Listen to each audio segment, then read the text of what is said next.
Almirante, buenos días, bienvenido ahora por la Super 7. Me gustaría comenzar preguntándole, usted que ha tenido tanta experiencia en la Armada, en las Fuerzas Armadas, en el DNI, ¿cómo son unas Navidades para las Fuerzas Armadas, para los militares? Bueno, antes que nada saludo a José María, Salvador, Mayuanegui, Gustavo y todos los amigos y amigas que siguen día a día ahora en la Super 7.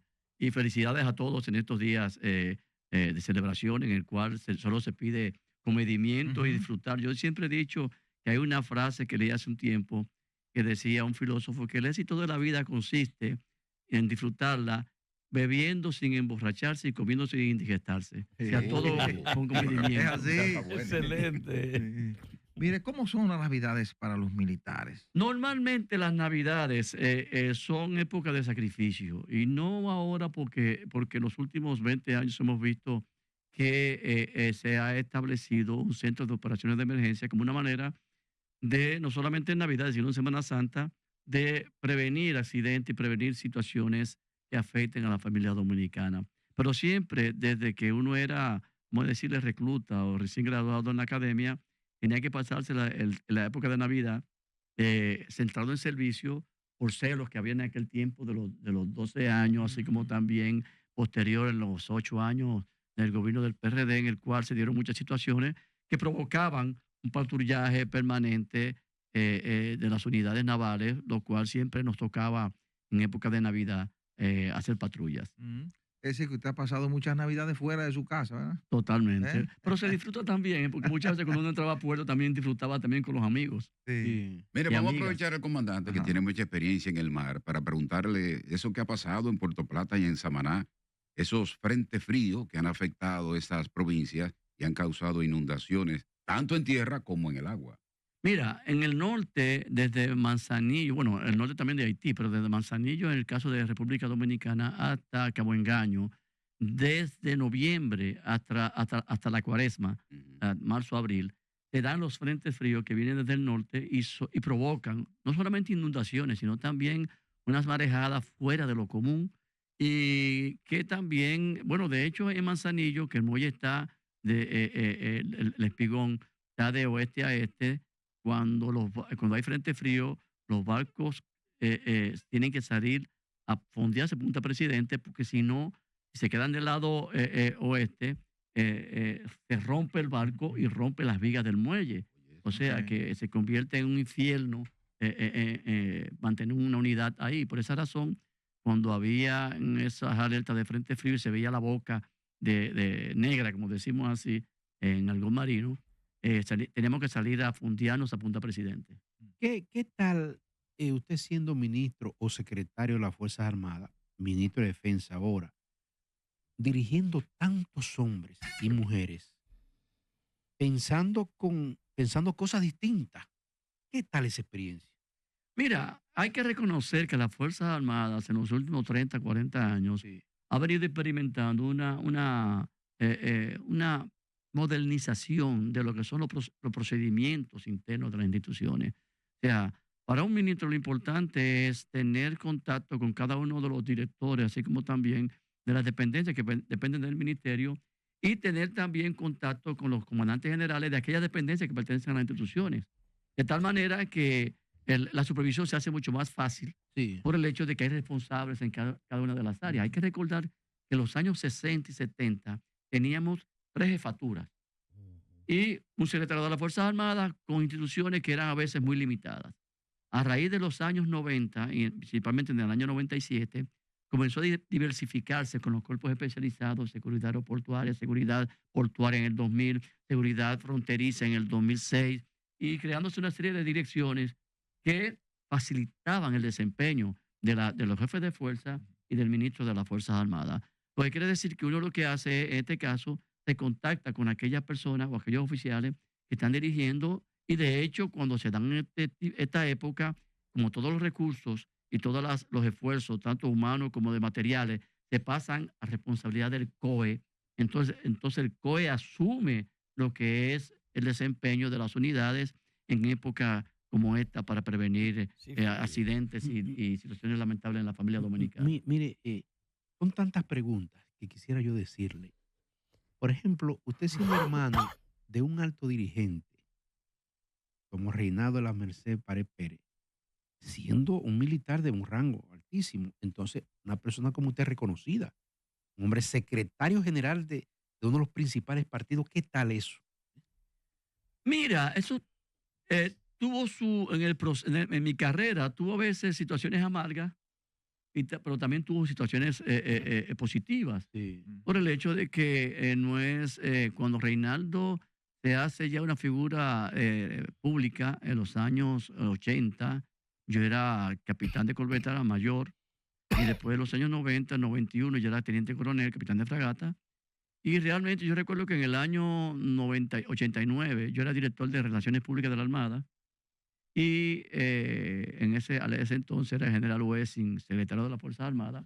Yo tenía que estar naturalmente mucho tiempo en la prensa dominicana por el hecho de que tenía que informar sobre viajes ilegales, situaciones que se daban en la Armada. Y yo realmente fui muy activo en ese tipo de cosas por el hecho que decía que la información dada es la información que tú manejas. Sí. Entonces, un día él me vio en primera plana del periódico El Sirio de aquel tiempo. Y el secretario le dijo al comandante general, jefe de Estado Mayor en ese momento, quítame el oficial ese día ahí para no cancelarlo. Por el hecho de que había una situación de índole conflictiva a raíz de las elecciones del 90. Y sucedió así. Con Juan Bosí. Entonces, accidentalmente, yo era abogado. En ese momento me mandaron a pasillar a la consultoría jurídica y 2 meses después, por accidente, fui consultor jurídico de la Armada. Ay, O sea que, pero naturalmente eso fue un periodo de 2 años que estuve en esa situación. Y otra vez también en el año 95, es que yo estaba con el general Soto Jiménez, yo era representante de la Armada ante el J3, él era el jefe del J3, y estábamos modernizando todos los planes de las Fuerzas Armadas, los oficiales que estábamos ahí. Y también hubo una especie de chisme en el cual decían que yo me reunía todo el tiempo con Leonel Fernández. En ese momento me mandaron para Cabeza de Toro sin pasar por Go. Tenía un memorándum a las 11 de la mañana y tenía que estar antes de las 5 de la tarde allá. Ay, Wow. Dios. Pero realmente eso en vez de hacerme daño, me favoreció muchísimo por el hecho de que me dio una visión más explícita de lo que eran esas regiones que no había estado por ahí. Y de hecho disfruté mucho la estadía de 4 meses y algo por esa zona. Me imagino yo, Cifrido, usted visitando a su familia, a sus hermanos. Sí. Tenía que tener sus hermanos. Entonces Claro, usted allá no. en esa posición.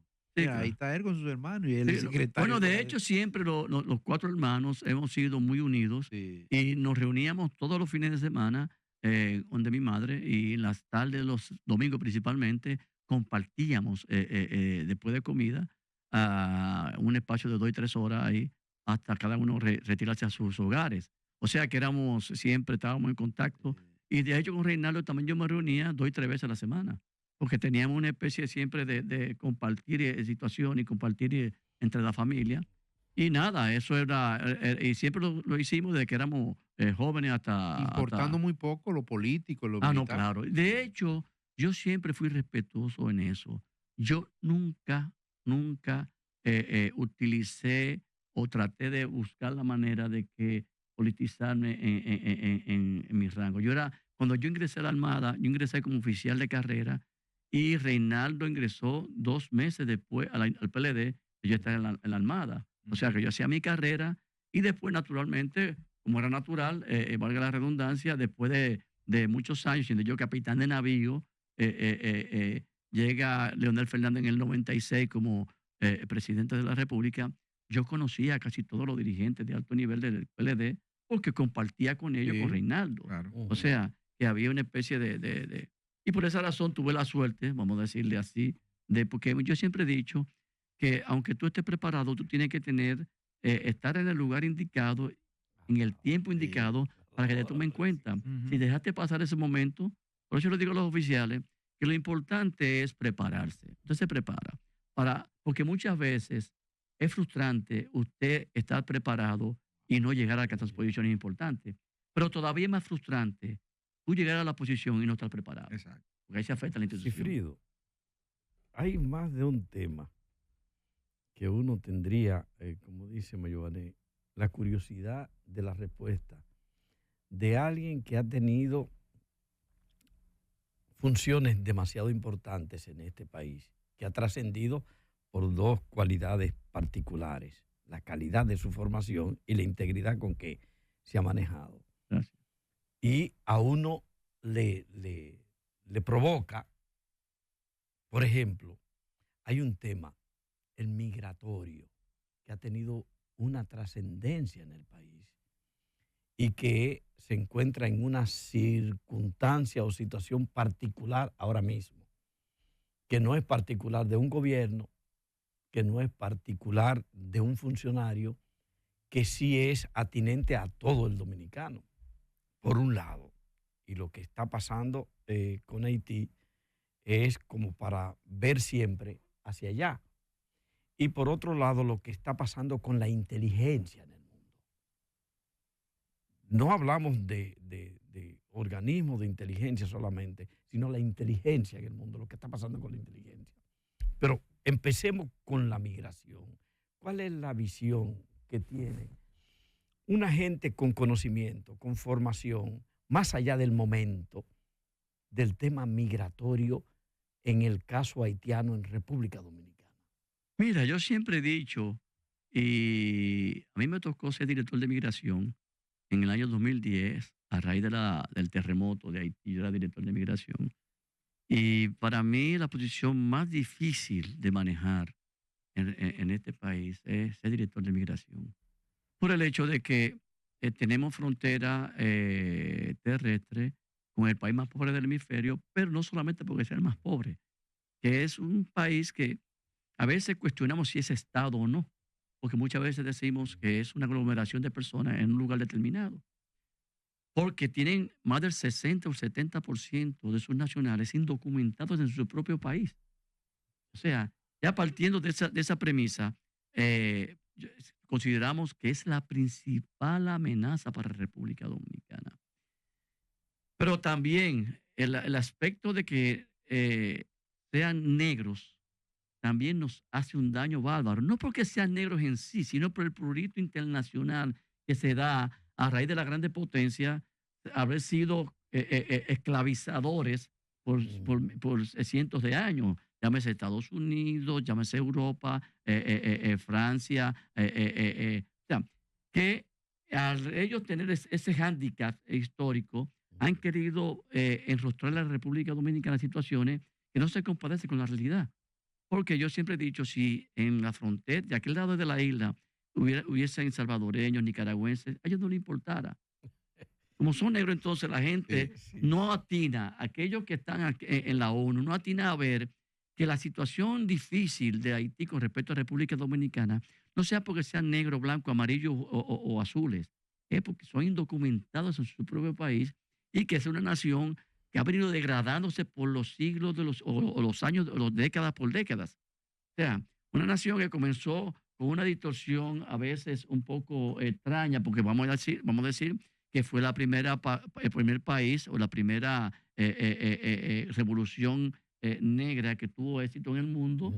Y realmente, a partir de ahí, al ellos destruir todos los medios de producción en ese momento, vino una decadencia consuetudinaria que se paralizó en parte en los años 40, 50, cuando estaba Duvalier, y se mantuvo más o menos estable, hasta que después cae el duvalierismo, entran otros políticos como Jean Bertrand Aristide, una serie de políticos que realmente quisieron buscar la democracia en un país que tiene las agallas de ser parlamentario, donde un sistema parlamentario es para países desarrollados, como en el caso de Inglaterra y otras naciones que tienen ya todo lo que es el enfoque social, político y económico bien acondicionado.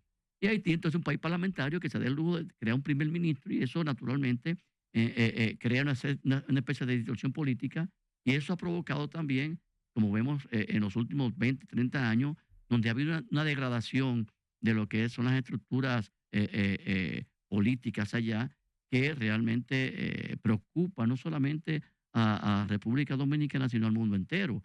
Por esa razón, entonces, entendemos que el esfuerzo y el llamado que debe hacer el país a la comunidad internacional debe ser, como se está haciendo, fuerte. No un error que yo he visto que han puesto al presidente, es decir, es de decir que hay que retornar 10.000 semanales. Eso es imposible. Al presidente hay que decirle, mire, presidente, esta semana se pudieron retornar 200, 300, 500, 1.000, 5.000, 3.000. Ahí no podemos poner tablas o cantidades, lo que se pueda, por el hecho de que es difícil. Yo digo, siempre he dicho que si ponemos a Haití y lo pegamos a Costa Rica, o lo pegamos a Cuba, o lo pegamos a otras naciones del área, es muy probable que esas naciones hubiesen desaparecido.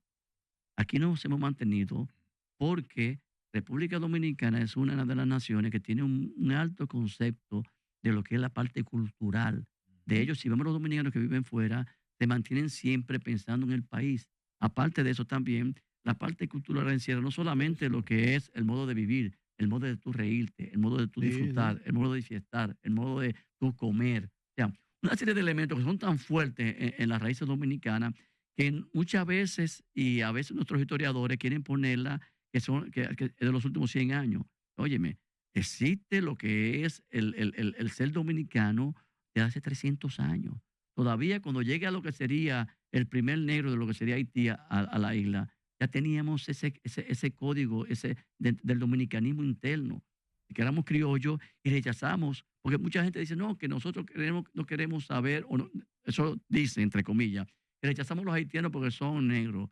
Nosotros rechazamos los españoles, rechazamos los ingleses, en pena y venable, rechazamos los franceses. Sí. O sea, las primeras potencias del mundo las rechazamos porque teníamos una identidad como criollo que nos identificaba como dominicanos, como tales. Somos el único país de las Américas, no solamente del Caribe, de las Américas, que han tenido que pelear contra ingleses, contra franceses, contra españoles, contra haitianos, contra norteamericanos, solos. Nadie nos ha ayudado. Y todavía tenemos una nación que a pesar de eso, en los últimos 50 años, 30 años, 25 años, 20 años, hemos ido desarrollándonos y convirtiéndonos en un país casi de estatura media en el área del Caribe. O sea, que realmente hay que entender que el dominicano tiene esa fortaleza que lo hace siempre de echar para adelante, no importa las circunstancias que se encuentren. Y siendo solidario. Siendo a solidario, pesar de claro, todo. sí. Totalmente. Sigfrido, usted ha citado. Escúchame, Ajá. dijiste Sí. El tema de inteligencia. la inteligencia. Sí. A nivel global se está dando el caso de que cambió no solo el modo de operación, sino que cambió la conceptualización de la inteligencia, ya que estaba reducida a agencias determinadas que eran las que hacían la labor de inteligencia en el mundo. Y ahora varios elementos llevaron a cambiar el concepto de inteligencia, a llevarlo a un plano más de pensamiento, más de conceptualización que de las labores propias de la carpintería de la inteligencia. Sí. Y ese cambio, ¿cómo lo ve Sigfrido, que fuera director de la inteligencia criolla en el país, incluyendo el hecho de un reordenamiento que se ha intentado, que no quedó claro en el tiempo, pero que ha habido el interés de actualizarnos? Sí. Esa es la palabra. Mira, la inteligencia siempre ha sido, el hombre ha convivido con ella todo el tiempo. La inteligencia, en primer lugar, como información. ¿Ya? ¿Qué tiene la otra persona que pueda hacerme daño? O la otra cultura que pueda hacerme daño o pueda afectar mi cultura.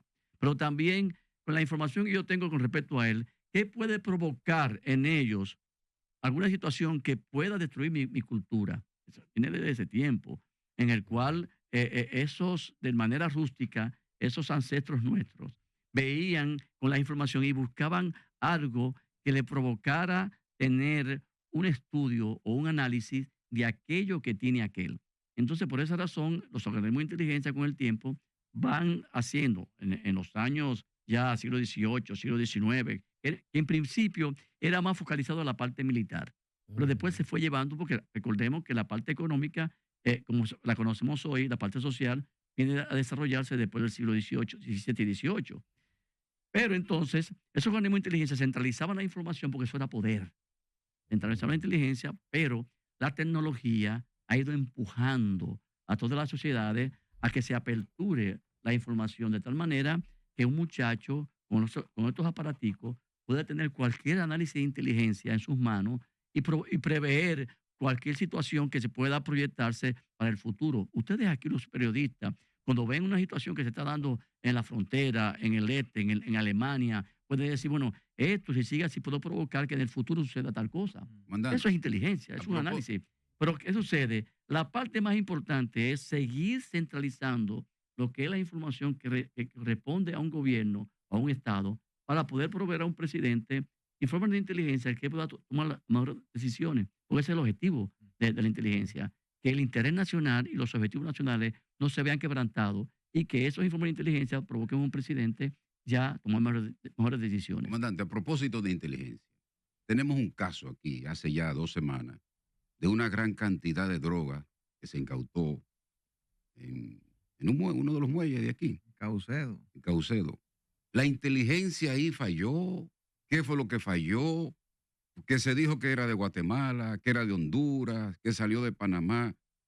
Ahí no ha funcionado la inteligencia. Mira, yo para mí sería hasta un poco irresponsable de mi parte yo emitir opinión sobre ese caso porque desconozco cuáles fueron cuál fue la situación que se dio a lo interno de Caucedo y a raíz de esas casi 10 toneladas que para el mundo fue una sorpresa y para la República Dominicana. Naturalmente, ahora le toca a las autoridades dominicanas explicarle, no solamente a la sociedad dominicana, explicarle al mundo qué sucedió por el hecho de que un presidente como el de Guatemala, García Arévalo, dijo que no fue de allá y que inclusive fue más lejos y dijo que las autoridades dominicanas le habían confirmado que fue aquí mismo. O sea, ya es perentorio, porque yo siempre he dicho que dar la información real a tiempo es lo más saludable en este tipo de situaciones. Se agarraron 10 toneladas. El hecho importante que se apresaron, o sea, se pudieron incautar las 10 toneladas, ahora, casi 10 toneladas. Ahora bien, la segunda fase sería cómo llegaron esas 10 toneladas a esa embarcación, a ese contenedor. Y esa responsabilidad de las autoridades de decir quiénes son los que están involucrados, cómo fue que se hizo ese procedimiento, por el hecho de que eso sirve de estudio para en el futuro evitar situaciones de esa naturaleza. Porque esa es la realidad de cada situación que se da en beneficio porque muchas veces los servicios de inteligencia tienen fallas, no son perfectos, tienen fracasos, por aprender de esos fracasos te provocan en el futuro que no vuelvan a suceder. Ahora por la Super 7.